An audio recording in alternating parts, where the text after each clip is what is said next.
बिहार के थानों में अब अगर फरियादी को 30 मिनट से ज्यादा बैठा दिया तो थानेदार साहब की लंका लग जाएगी। इतना ही नहीं, अब बिहार पुलिस का कोई भी अधिकारी फरियादी से या थाने में आने वालों से बदतमीजी से बात करता है तो बड़ी कार्रवाई हो जाएगी। खबर ऐसी है कि हर बिहारी को जान लेना चाहिए, लेकिन उससे पहले आपको कुछ और जानना चाहिए। दरअसल बिहार पुलिस की छवि लोगों के बीच में कुछ खास बढ़िया नहीं है।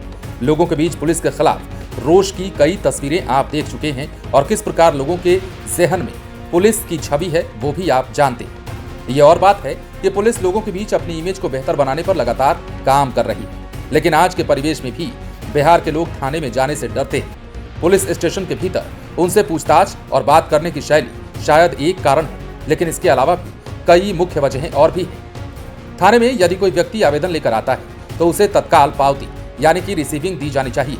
अगर शिकायत मिली कि वो रिसीविंग लिए बगैर चले गए तो थानेदार या फिर अपर थानाध्यक्ष घर जाकर उन्हें पावती देंगे। थाने में आए किसी भी व्यक्ति से 30 मिनट के अंदर थानेदार मुलाकात करेंगे, उनकी बातों को विनम्रता पूर्वक सुनेंगे और अशिष्ट और असभ्य भाषा का प्रयोग नहीं करेंगे, और यदि कर देते हैं तो फिर उनकी खटिया खड़ी हो जाएगी। बेवजह थाने पर भीड़ लगाने और फरियादियों को परेशान करने वाले थानेदार मुश्किल में पड़ सकते हैं। ये हिदायत नवनियुक्त थानेदारों के साथ डीआईजी सह एसएसपी राजीव मिश्रा की हुई पहली क्राइम मीटिंग में दी गई है। रात तक चली इस विशेष बैठक में एसएसपी ने सुदूर इलाकों से आए इंस्पेक्टरों और दरोगा को राजधानी की पुलिसिंग और चुनौतियों से निपटने के गुर सिखाए। उन्होंने पुलिस महानिदेशक की ओर से पुलिसिंग को लेकर दिए गए 38 सूत्रों का अभ्यास भी कराया। बताया कि पॉक्सो, SC/ST समेत विशेष अधिनियम के तहत दर्ज कांडों में 60 दिन के भीतर चार्जशीट समर्पित की जाए।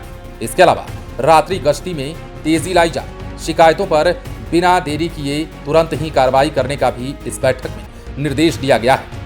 तो कुल मिलाकर अब बिहार की पुलिस आपसे ऐसे पेश नहीं आ सकती है जैसे पहले से आती रही है, क्योंकि बिहार पुलिस में बहाल कई ऐसे अधिकारी हैं जो लोगों की समस्याओं से कम और माल छापने पर ज्यादा ध्यान देते हैं। और तो और कई दफे तो बातचीत करने का अंदाज तानाशाही को दर्शाता है।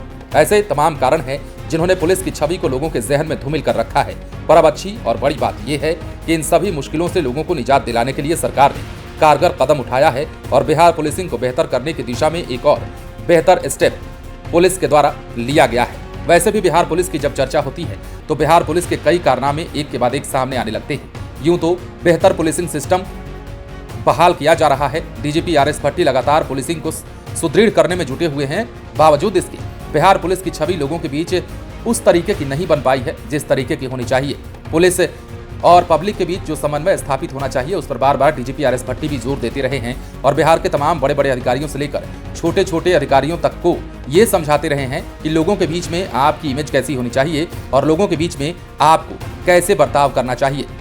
इसके इतर बात करें तो अपराधियों की धरपकड़ को लेकर भी बिहार के डीजीपी ने कई बार कई दफे कड़े निर्देश दिए हैं और कहा है कि बैठिए मत, दौड़िए और अपराधियों को दौड़ाइए। इसके बाद भी अब बिहार पुलिस के सिस्टम को सुधारने के लिए एक और पहल सरकार की ओर से या यूं कहें कि बिहार पुलिस महकमे की ओर से किया जा रहा है। देखना होगा ये कदम कितना कारगर होता है। बने रहे लाइव सिटीज के साथ।